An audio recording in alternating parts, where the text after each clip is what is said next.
Calories in versus calories out is what we all learned. Right? Calories in is what I'm consuming. Calories out is what I'm burning when I exercise or just daily activities. And people forget that we burn calories, we burn fuel. I like to say fuel just in daily activities. Calories in versus calories out are not an equal equation. So if I am counting my calories that I'm eating, and then I get on an exercise bike and I say, I'm going to burn 300 calories or 500 calories, and I'm putting my hands on the sensor and I'm working.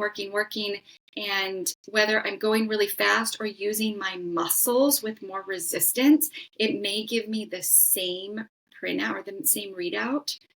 There is no way that machine can adequately and efficiently measure how I've burned my fuel, because it depends on genetics. It depends on your digestive system. It depends on your muscle mass. It depends on if you have been in a starvation mode because you've been restricting food and you've slowed down your metabolism. And food that I'm putting in, when we're talking about 4 calories per gram for protein and for carbohydrates and 9 for fats, I'm actually using some of that fuel that's provided by that food just to break it down.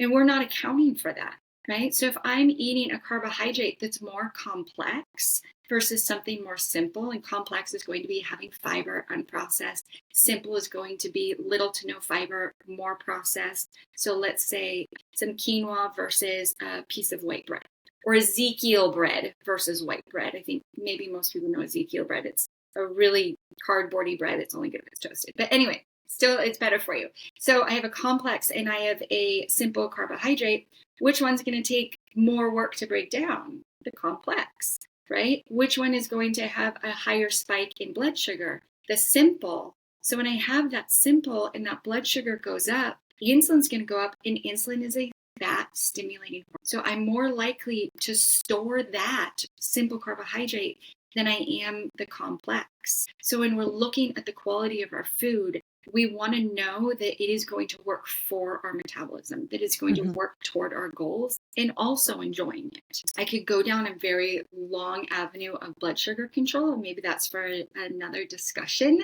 But when someone is just looking at calories and they say, oh, that's too many calories, I'm not going to choose that. I would rather them ask a deeper question and say, which macronutrient is tipping over? Which one is in excess? Is it the carbs? Is it the protein? Is it the fat? Is it all of them? And then you can make adjustments. Is it just the serving size, right? So I really like to work in measurements in grams rather than calories, because there's the synergistic effect of my carbs, my proteins, and fats supporting my overall wellness and metabolism.